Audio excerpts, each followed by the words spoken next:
नमस्ते, म चिरञ्जीवी ओली।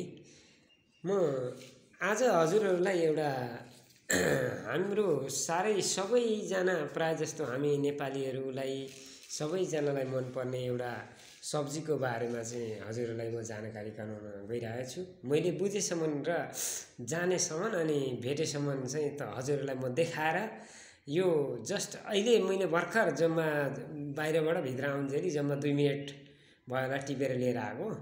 यो चाहिँ एउटा निग्रो सबैलाई मनपर्ने र यसमा कुनै पनि असर नभएको, यसमा कुनै औषधि हाल्नु नपर्ने र यो हामीले रोपिरहनु पनि नपर्ने अनि हामीलाई खाँदाखेरि कसैलाई असर पनि नगर्ने यति राम्रो यति गुणकारी यो निग्रोको बारेमा म आज हजुरहरूलाई एउटा जानेको मैले बुझेको र निग्रो कसरी हो, यो कस्तो ठाउँमा हुन्छ, हामीलाई कस्तो फाइदा छ यसमा र यसले चाहिँ हामीले यो खाँदाखेरि कति विषादी खाइन्छ हैन। यो अब तपाईको यो निग्रो हामी चिन्दैनौँ, हाम्रा बारीमा छ हामी चिन्दैनौँ, त्यही फलिरहेको हुन्छ जङ्गलतिर। तर हामी यसो बाहिर निस्किन्छौँ बजारतिर निस्किँदाखेरि खुत्रुक जान्छौँ, टिपेर लिएर आउँछौँ। एउटा मुठो 50 रुपैयाँ लिन्छ।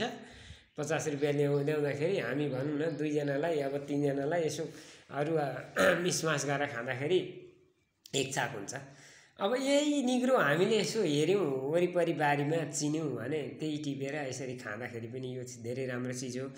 र हामी नचिनेर पनि कति त्यस्तो भएको छौँ भन्दाखेरि अब कतिलाई उत्सुकता होला यो निग्रो कस्तो हुन्छ के हुन्छ। जस्तो अब हाम्रो नानीहरू स्कुल पढ्नुहुन्छ हैन, उहाँहरूलाई अलिकति जानकारी पनि होस्, सबैले बुझ्नु पनि हुन्छ, उहाँहरूले पनि यसो हेर्नुहुन्छ यस्तो रहेछ है यो निग्रो भन्ने चिज। यसमा कुनै विषादी पनि छैन, कुनै विषादी हाल्न जरुरी पनि छैन र हामीलाई खाँदाखेरि पनि यति मिठो लाग्छ यो निग्रो भन्ने चिज। अनि त्यही बारेमा हजुरलाई म आज यो बताउन गइरहेको छु। अब हजुरलाई म चाहिँ के गर्छु भने यो निग्रो र उन्युम कसरी चिन्ने भन्ने बारेमा म तपाईहरुलाई बताउँछु। उन्यु र निग्रो चाहिँ फरक होइन, एकै ठाउँमा हुन्छ। त्यो कारणले चाहिँ यसलाई चाहिँ सबैभन्दा पहिला चाहिँ हामीले उन्यु र निग्रो चिन्नको लागि जरुरी छ। अब हामी उन्यु र निग्रो चाहिँ कसरी चिन्न सकिन्छ सामान्य रूपमा भन्दाखेरि अब हामीले हेरेर अब हेर्नुहोस् है, अब म हजुरहरूलाई उन्यु देखाउँदै छु। अब यो हो उन्यु। यो चाहिँ यो र निग्रो चाहिँ प्राय जस्तो सँगै नै हुन्छ, एकै ठाउँमा हुन्छ। अब यसलाई हामीले कसरी चिन्ने भन्दाखेरि अब यो छ अलिकति कलिलो उन्यु, हेर्नुहोस् है यसको पत्ताहरू पनि अलग भइसक्यो म बाहिरबाट भित्र आउँदाखेरि। अब यो अलिकति कलिलो भयो, यो अलिकति यसलाई चाहिँ अलिकति यो अलि छिप्पिएको भयो भन्दा यो चाहिँ पुरै छिप्पिएको छ, पुरै छिप्पिएको छ। अब यो यसका पत्ताहरू अब खस्रो छ। अब यसमा हेर्नुहोस् यतातिर पनि यो कलिलो भने यसको मुनि टिक परेको त्यो थोप्ला छ हैन।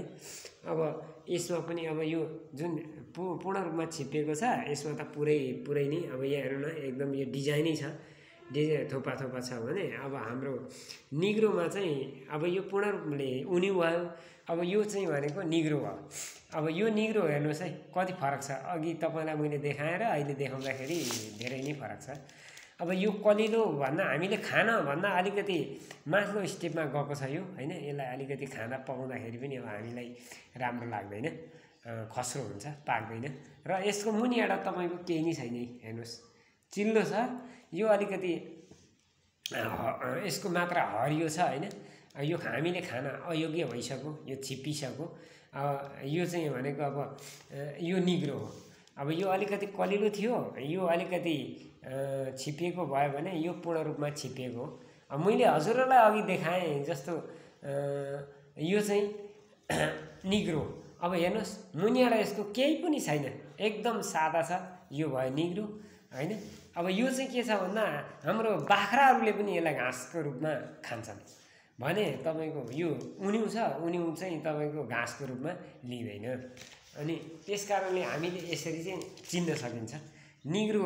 निग्रोको चिल्लो पत्ता हुन्छ, त्यति धेरै यो पत्ताको साइडमा काँडा हुँदैन भने उन्युको चाहिँ पुरै साइडमा काटिएको हुन्छ, काँडा जस्तो पनि देखिन्छ। र मुनिबाट पूर्ण रूपमा चाहिँ थोपा एकदम थोप्ला हुन्छ भने। अब हजुरहरूलाई म यो निग्रोको परिकार बताउन गइरहेको छु।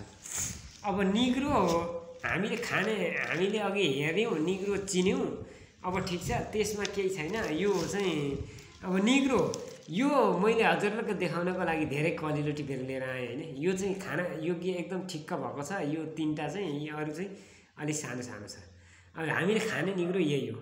हामीले यसो हेर्ने, अब यसमा पनि तपाईँको झुसहरू ठ्याक्क यसरी बसेको हुन्छ। अलिकति खानालाई अब पूर्ण रूपमा योग्य भएपछि चाहिँ झुस पनि अलिक हट्दै जान्छ होइन। अब यो दुई खालको हुन्छ। यसलाई हामी के भन्छौँ भन्दा, अब यहाँ चाहिँ यो चाहिँ नर्मली ठाउँ भएकोले गर्दा त्यति साह्रो डौँठे भन्ने हुन्छ। डौँठे चाहिँ अब पाइँदैन है। हाम्रो डौँठे हामीले यसैलाई मान्नु पर्यो। पाहाडतिर चाहिँ धेरै मोटो मोटो पनि हुन्छ होइन डौँठे भन्ने निग्रो। एउटा डौँठे भयो, अनि अर्को तपाईँको यो भयो पातले।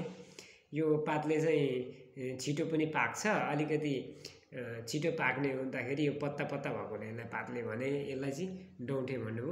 हस्, हजुरलाई यति हेरिदिनु भएकोमा यति जानकारी लिइदिनुहोस्। हजुरहरू पनि टिपेर खानुहोस्। धेरै धेरै धन्यवाद।